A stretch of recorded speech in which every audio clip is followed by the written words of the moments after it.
araw bagong Pilipinas, narito ang Police News Express sa mga oras na ito. Matagumpay na nagsanib puwersa ang mga tauhan ng 3rd Platoon ng 1st Isabela Mobile Force Company kasama ang Bureau of Fire Protection at LDRRMO Rojas.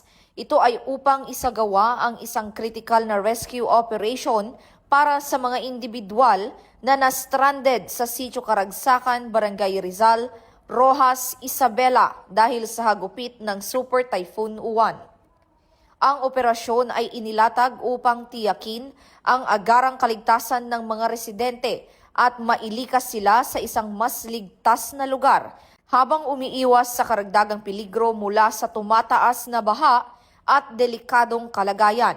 Ang kaganapang ito ay nagpapakita ng malakas at mabilis na pagtutulungan ng mga ahensya ng pagpapatupad ng batas, emergency responders at lokal na pamahalaan bilang epektibong pagtugon sa panahon ng kalamidad. At para sa mga napapanahong balita, tumutok lamang sa Police News Network. Ako po si Patrolwoman Fe Octaviano para sa Police News Express.